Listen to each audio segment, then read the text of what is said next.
Bonjour à tous et bienvenue dans ce rendez-vous de l'information sur Ecclesia TV. La quête impérée pour les médias catholiques s'est tenue les 18 et 19 mars dernier sur toute l'étendue du territoire national. Le 13 juillet 2021, la conférence épiscopale au nom de Monseigneur Ignace Bessi-Togo appelait à une mobilisation de tous les laïcs et du clergé pour collecter des contributions afin d'assurer le bon fonctionnement des médias catholiques en Côte d'Ivoire. Chaque 21 mars est consacré à la journée mondiale de la trisomie 21, aussi appelée syndrome de Down. L'occasion pour le Centre de rééducation, de conseil et de formation spécialisé Saint-Padre Pio s'y a engagé Cocody de sensibiliser le grand public. Cette anomalie génétique chromosomique provoque généralement divers degrés de déficience intellectuelle et physique. Porter des chaussettes dépareillées pour la journée mondiale de la trisomie 21 a pour objectif de valoriser la diversité et la différence. La quête impérée destinée aux moyens de communication sociale pour une meilleure redynamisation des médias catholiques sous la tutelle de l'épiscopat ivoirien a eu lieu les 18 et 19 mars dernier. Les évêques catholiques de Côte d'Ivoire, conscients de l'importance des moyens de communication dans l'évangélisation, sont engagés pour trouver des solutions idoines et pérennes pour permettre aux médias catholiques de jouer pleinement leur rôle, contribuer à la formation intégrale des fidèles, surtout en ce qui est de la doctrine sociale de l'Église. Le compte rendu de Pierre Richemont, commenté par Myriam Rossane et nous. En vue de soutenir les médias catholiques en Côte d'Ivoire dans leur mission d'évangélisation, la Commission épiscopale nationale des moyens de communication sociale a initié une quête impérée. Nous devons essentiellement retenir que nous envisageons, avec l'accord de la conférence épiscopale, une quête impérée spéciale pour les moyens de communication.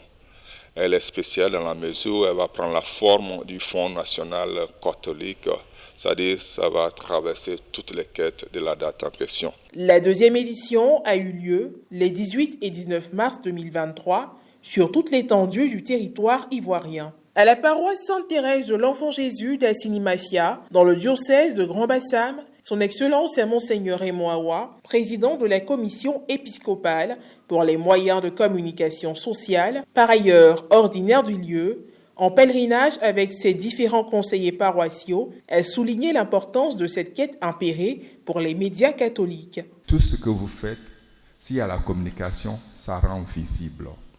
La communication traverse tout. Et aujourd'hui, c'est très important. Sans la communication, on perdrait au moins 2/3 de la valeur de ce que nous sommes en train de faire. Convaincus et joyeux, les pèlerins présents ont fait parler leur cœur. Les médias jouent un rôle assez important et il faudrait qu'on y mette du sien, c'est-à-dire nous les paroissiens, nous les fidèles, on puisse accompagner ces médias-là. Parce qu'au jour d'aujourd'hui, vous voyez, comme je l'ai dit, ce pèlerinage nous a fait vivre une histoire. Mais cette histoire-là, demain, pourra être racontée à nos enfants, voilà, à notre descendance. Mais grâce à quels moyens ? Aujourd'hui, ce sont les moyens de communication qui sont mis à notre disposition. Alors, il est important pour nous de pouvoir soutenir, de pouvoir aider ces médias-là à pouvoir vraiment faire face à toutes les réalités qui se présentent à eux. Même son de cloche dans l'archidiocèse d'Abidjan, précisément à la paroisse Sainte-Thérèse de l'Enfant Jésus et de la Sainte Face de Marcory. Célébrant principal de la messe anticipée du samedi 18 mars, le révérend père Hervé Jésus, secrétaire exécutif national des moyens de communication sociale, a dans son homélie communiqué le message du pape François à l'occasion de la 57e journée mondiale des moyens de communication sociale. Rendons grâce à Dieu pour nos moyens de communication sociale dans l'Église de Côte d'Ivoire. Rendons grâce à Dieu pour nos médias catholiques, notamment pour la Radio nationale catholique et pour Ecclesia TV. Rendons grâce à Dieu pour toutes les radios diocésaines qu'il a suscitées et prions pour que Dieu lui-même nous donne les moyens nécessaires pour que la parole de Dieu, l'évangile du salut, soit entendu jusqu'aux confins de la terre, lui qui règne aujourd'hui et demain pour les siècles des siècles. À la fin de la messe, il a encouragé les fidèles à toujours soutenir les médias catholiques. Il faut que, comme d'autres structures, nous aussi, nous chrétiens catholiques, nous soyons fiers d'appartenir à la Sainte Église catholique et que nous donnions les moyens pour que vivent, pour que travaillent en toute sérénité nos médias catholiques. Mais pour l'heure, je voudrais vous dire merci. Vous dire que l'Église catholique compte sur vous. C'est ensemble que nos médias seront forts.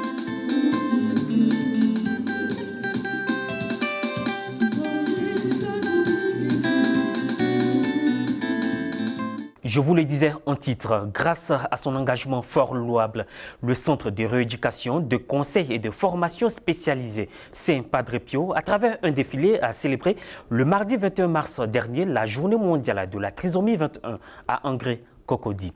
Cette journée de sensibilisation aide à mieux cerner les enjeux en délivrant un message d'avenir positif et humain à destination des familles pour accueillir et élever un enfant handicapé.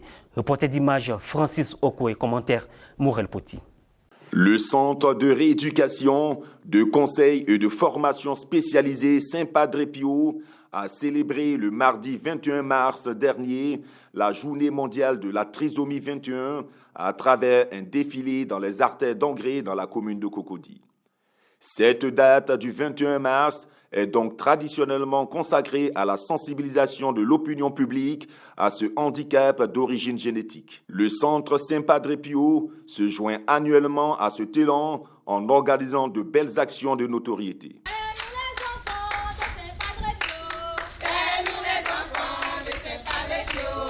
Le Centre de rééducation, de conseil de formation Saint Padre Pio a décidé de marquer ce jour et faire connaître réellement au monde entier ce que c'est la trisomie.